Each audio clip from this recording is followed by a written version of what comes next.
Талас шаарындагы жаңы курулган имаратка наркологиялык көзөмөл бөлүмү жана шаардын тез жардам кызматы жайгаштырылды. Саламатсыздар. Күнү-түнү эл кызматтагы тез жардамга зарыл шарттар түзүлгөн. Ичинде жуунуучу, уктап эс алуучу жана ар бир кызматкердин иш бөлмөлөрү бар. Ысык, муздак суу, жылытуу ойдогудай. Бул жер диспетчерский кабинет деп аталат. Талас шаарынан ооруган больнойлор звонок кылганда жалдышуу кабинетке түшөт. Ушул жерден телефондон кабыл алып, анан элдерге ушул жерден вызовка чыгабыз, чакырууларга чыгып турабыз. Шаардын тез жардам кызматы көп жылдар бою 2 бөлмөлүү гана орунда отуруп, күнү-түнү от жагып жылытып, өп-чап шартта иштеп келишкен. Эми мындагы шарт алда канча жагымдуу.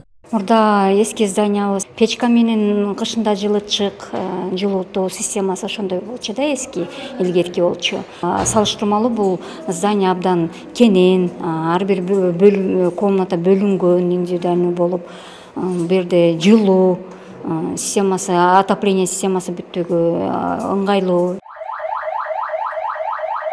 Шаардагы тез жардам кызматына атайын унаа берилди. Ал республикалык бюджеттен алынган. Унаада бейтаптарга ыңгайлуу шарттардын баары түзүлгөн. Кудай буйруса мынакей жаңы зданияга көчүп келип, жаңы машиналар келип, кышкызын жылуу, больнойлорубузга да жумшак, жакшы машиналар келип атат. Көп жылдан бери жасалбай келген капиталдык оңдоолор облустук оорукананын бөлүмдөрүндө да болуп жатат. Ал эми бир катар айылдарда жаңы эмканалар оңдоодон өтсө, айрымдарында жаңысы курулду. Мисалы Бакай Ата району боюнча токтоло кетсек, Бакай Ата районунда ФАП ГСВлар бир топ жакшы капиталдык оңдоодон өттү десек болот. Кошумчада кичинекей имараттар салынды.